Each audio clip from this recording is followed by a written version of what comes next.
नमस्कार, मी राहुल कुलकर्णी। बऱ्याच जणांना आजच्या एक्सप्लेनरचा हा जो विषय आहे तो तसा बोरिंग वाटतोय, कंटाळा आलाय लोकांना। किती काळ मास्क घालणार, किती काळ घरात बसून राहणार, अनेक जणांचे अनेक प्रश्न आहेत। पण तरीसुद्धा हा विषय अधिकात अधिक गंभीर होईल असं दिसतंय। आणि तो गंभीर होत असताना एकतर राज्य सरकारची स्वतःची विश्वासार्हता आणि मुख्यमंत्र्यांचा जो दीर्घकाळ गेल्या वर्षीच्या खास करून कोरोनाच्या एकूण संक्रमणाच्या काळामध्ये जो एक विश्वासार्ह असा चेहरा दिसला होता, त्यालाही कुठेतरी एक मोठी आपण असं म्हणू की त्याला एक मोठा छेद जाताना दिसतोय। तो एक विश्वासार्ह चेहरा याच्याऐवजी अधिक काहीतरी करणं महाराष्ट्रासाठी गरजेचं होतं आणि ते झालेलं नाही आहे।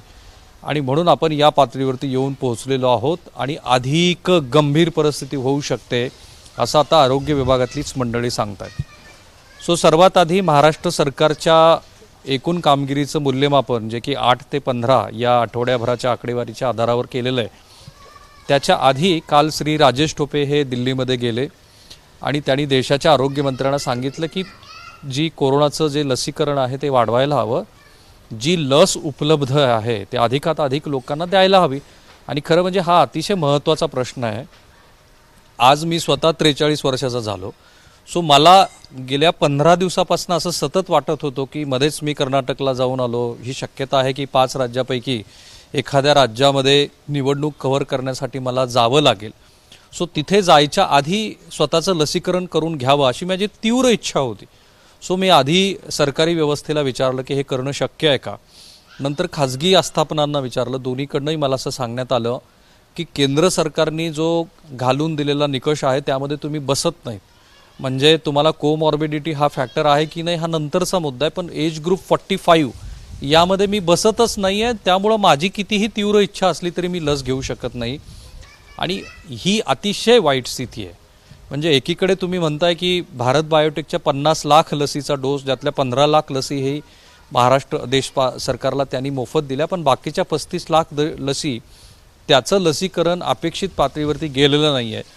जर जागतिक कुठलीही आकडेवारी काढून बघितली तर जवळपास ब्रिटन किंवा अमेरिका यांनी आपल्या लोकसंख्येच्या 1/3 लोकसंख्येला आत्तापर्यंत वॅक्सिनेशन केलेलं आहे। आपण ह्याच गतीनं वॅक्सिनेशन करत राहिलो तर काही वर्ष लागू शकतात। सो तत्काळ माझ्यासारख्या किंवा इतर कुण्याही मंडळीला, जसं काल शिवसेनेच्या राज्यसभा सदस्य असलेल्या प्रियंका चतुर्वेदी आणि राष्ट्रवादी काँग्रेसचे पण राज्याचे आरोग्यमंत्री असलेले श्री राजेश टोपे या दोघांनीही मागणी केली। त्याच्या आधी श्री सुभाष साळुंखे जे महाराष्ट्र सरकारचे आरोग्य महासंचालक होते त्यांनी पण हा मुद्दा मांडला होता की का नाही द्यायचं लस सगळ्यांना, ज्यांना हवी आहे त्यांना ती द्या।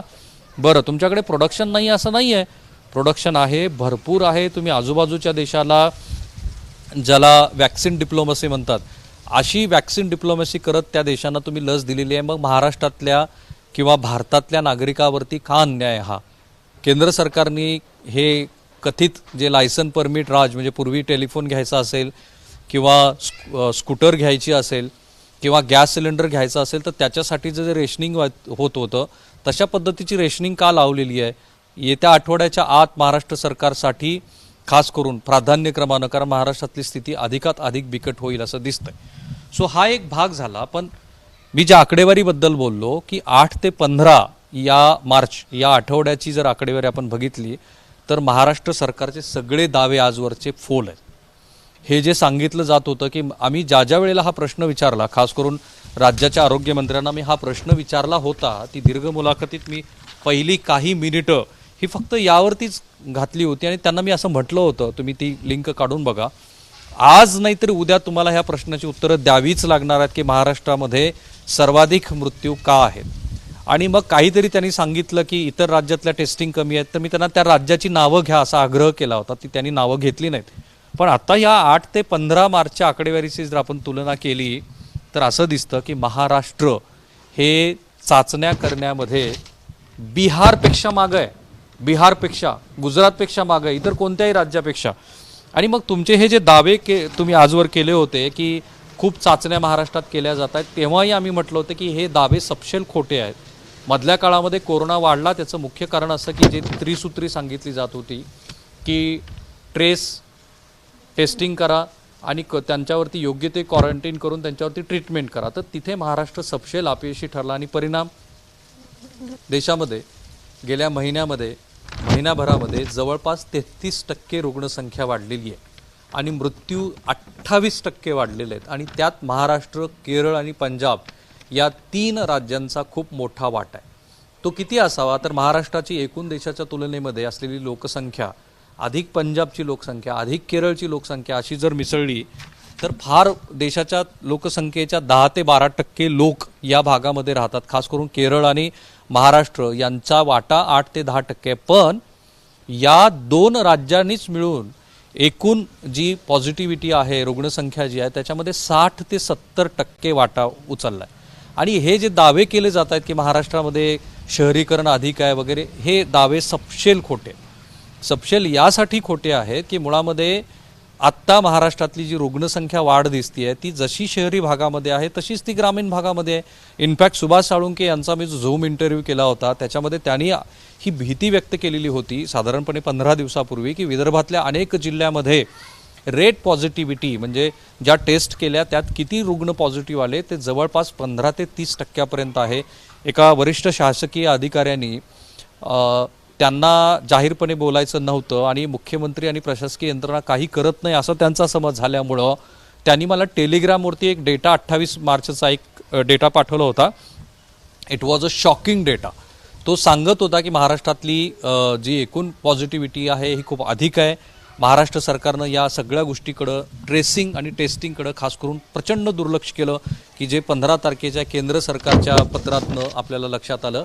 आणि आपल्याला ही सवय झालेली आहे, खास करून महाराष्ट्र सरकारच्या बाबतीत हा आक्षेप सतत विरोधी पक्ष घेतोय की प्रत्येक वेळेला प्रत्येक कारणासाठी तुम्ही केंद्र सरकारकडे का बोट दाखवता, तुमची स्वतःची म्हणून काही गोष्ट आहे की नाही.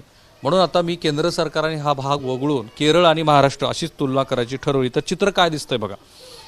देशामध्ये ज्याला रेट फॅटिलिटी म्हणतात म्हणजे 100 लोकांमध्ये किती लोक मृत्युमुखी पडत आहेत तो देशाचा आकडा आहे 1.39%, पंजाब 3.15%, महाराष्ट्र 2.35% आणि केरळ की जो केरळ महाराष्ट्र एवढाच त्या राज्यामध्ये रुग्णसंख्या अधिक आहे 0.4%.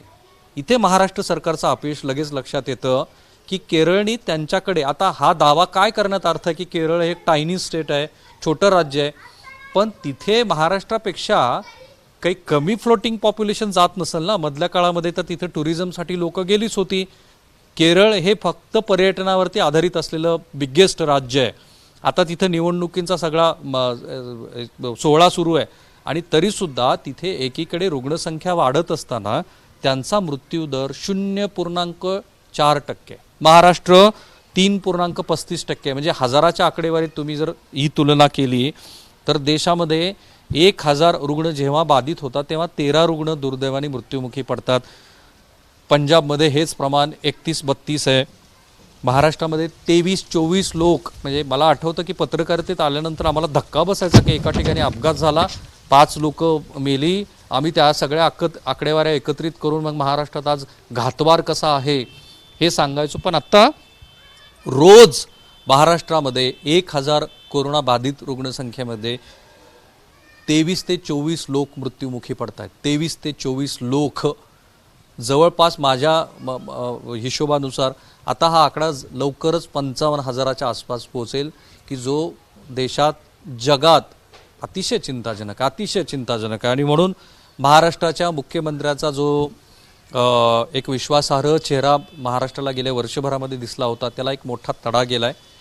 बोलणं आणि प्रत्यक्ष कृतीमध्ये खूप मोठं अंतर राहिलंय हे दिसतंय. उदाहरणादाखल मी ज्या उस्मानाबादमध्ये राहतो तिथे ऑक्सिजनचा टँक अद्याप उभारला गेलेला नाहीये.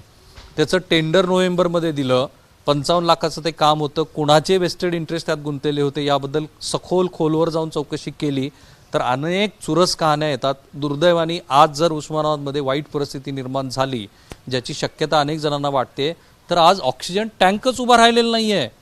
55 लाखाचं हे काम आजही जैसे थे आहे.